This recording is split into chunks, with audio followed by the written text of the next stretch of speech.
We're excited for our next guest. We've got David Kelley joining us via Skype. David is the founder of the Atlas Society. Hi, David. Hi, how are you? Great to have you here. And then also joining us here on set is Joe Battaglia. He's the president of Renaissance Communications and the author of Unfriended, Finding True Community in a Disconnected Culture. Here in studio. Welcome, Joe. Carrie, thank you. Good to be here. Hi, Joe. So this book, in it you state, we get along best when we have to interact and rely on each other for sustenance. So parse that out a little bit. What do you mean by, well, first off, what do you mean by sustenance? Life-sustaining stuff, okay? And so I think the genius of our nation is that we are all different, yet one. Not that we are all the same and one. And part of the idea of all that was simply this, that when I intersect with you and I become part of a community that engages you, I sweat alongside you, I sense the passion in your heart and in your soul for what you believe, I then have a better appreciation for who you are.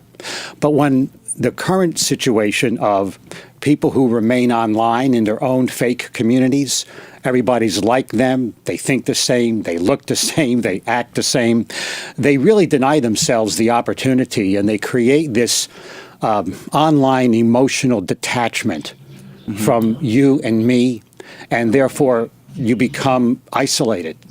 And that really doesn't help what community is about, which is the intersection, the communion with others, and the sacrifice that I can do on behalf of you to engage community. No, I think it's such an important topic because, as you mentioned, the technology piece of it, where people feel because they're plugged into their technology communities that's community, but in actuality, we know that people are actually feeling more and more isolated. We're seeing a spike in depression, a spike in suicide. So it's really not real. It's almost like that's fake news is in everyone's life. But there is an online community can be a real community. Now, you may disagree with me on that, but I think, so I think often when we have these conversations about online communities, what we really are talking about are online silos. And it might be easier to find a silo for yourself where everyone thinks like you. But that's not to say that there is not a promise online to find genuine community and find people who can actually, create, forge real relationships, expand your mind, do all of these sort of things that you can. I'm not this isn't a screed against using online. Yeah. We already did our generational screed earlier. Right, so I'm not into that, but I just want to issue warnings to people that don't isolate yourself just by being with the people that you like, that think like you, and you live there. That is the sustenance part that you talked about, because, the real issue is that I become better when I am with people unlike me. Right. Well, I want to bring David into this. So, David, the Atlas Society, correct me if I'm characterizing it wrong, tends to be a bit more libertarian than, other ideologies, correct? That's absolutely correct, yes. So, one rap that I get, because I consider myself kind of a hybrid conservatarian, and that word is that when you're with your conservative friends, you feel libertarian and vice versa.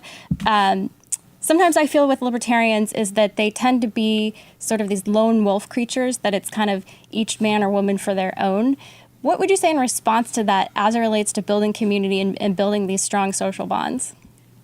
Well, I would say I'm an individualist. That's part of the libertarian background, especially on the part of Ayn Rand, whose ideas are the foundation of what we stand for and practice at the Atlas Society. And, we do have this problem of bubbles and silos and echo chambers which I'm very aware of this. I'm a teacher of logic. I see confirmation bias all over the place. But there's also, a kind of a tribalism at work here. People on the left, we have identity politics. On the right, we have a strong, us versus them mentality. And I think individualism has to be part of the solution here. It's not the lone wolf idea. It's that you consider your identity to be yours. It's what you make of it. It's not a matter of what race, ethnicity, gender, or tribe you belong to. It's what your character, your convictions, your goals. And it is highly individual. And that also involves, and that it springs from actually, a real commitment to going by your own mind, making your own judgments, having the confidence to look at reality and decide what you think. And people who have that kind of confidence aren't threatened by disagreement. They can actually tolerate people more differences of opinion more easily because they're not threatened. And really individualists who are highly concerned with objectivity, as I am, approach differences as an opportunity for learning something. So that's interesting. I think that's interesting. So you're saying that if you have a strong self-confidence, then you're not going to be swayed by fear that sometimes comes with groupthink. So I think that's interesting. We have a viewer comment that I want to bring to you, Joe, from Jane Jones. She says, how can we create nurturing communities online? Well, I think simply understanding that when you have a worldview that is only about what you believe, I think one of the best ways to establish a community, if you're going to do that online, is to find those who are unlike you in order to speak into your life so that you're not just so ideologically one-sided that you can't see past that. And of course, the problem with ideology is that you can't argue with an ideologue. It's all about ideas and not about people, where community is just the reverse. It's all about people and not really about the idea. And so find people who are like you, yes, but who are unlike you as well, who can speak into your life, because you know what? You may not necessarily be right. And I think we have to start with that premise. So that's the clean slate, right? Well, we try to do that here at Bolt. Yeah. So, I see that. So David, I want to ask you, as myself, a very rabid capitalist, I very much believe in free markets, but I want to get your take on, so there was a phrase or motto, I don't know if it was formal or informal, about Facebook, that it was move fast and break things. That when you're doing a startup, things get crazy. Bolt's a startup. We've seen some things get crazy. But what does that mean for society as opposed to business? Because when you have the breakdown of the family, you have the breakdown of social capital, like bowling alone, Robert Putnam identified. Isn't that a problem? And shouldn't it be more move slow and build things as it relates to social capital? And does capitalism erode that social capital in some respects?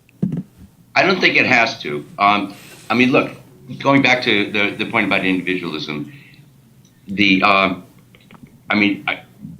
was talking earlier about people who rely on their own, are confident in their own judgment, their minds are not threatened by disagreement, but also just in relationships with people across, not just about ideas or conversations. Any psychologist would tell you that relationships depend on each person having their own integrity, as their own identity, and not being needy or having constant fear of losing something or feeling they have a hole in themselves that can only be filled by identifying with others. I think true community is a community of individuals who may well differ on all kinds of things, and that's great. You kind of slipped into some good marriage advice there. Be your own person and then forge a healthy relationship with another person who's their own person. But we were talking about this with the prison reform conversation.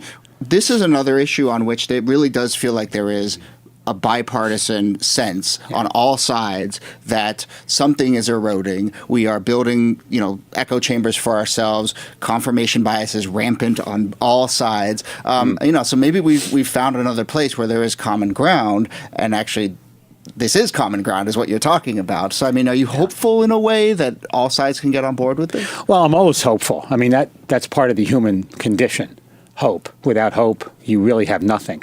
And so the opportunity to find common ground, not middle ground, which supposes compromise to many people, but common ground. And I have a lot of stories about finding that common ground with a lot of people unlike me.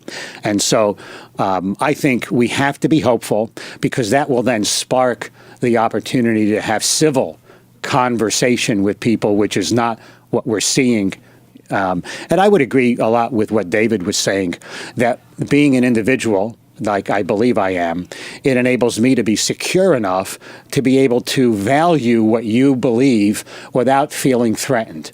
And if I can look at you in your eye, sense the passion in your heart and eternity in your soul, it goes a long way to having this kind of civil dialogue rather than what we see currently.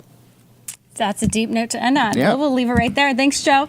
And David, we have a viewer comment I want to throw to you. She said, Judy Shanklin Riley, or give to you. She says, use your own brain for yourself. You're right on, dude.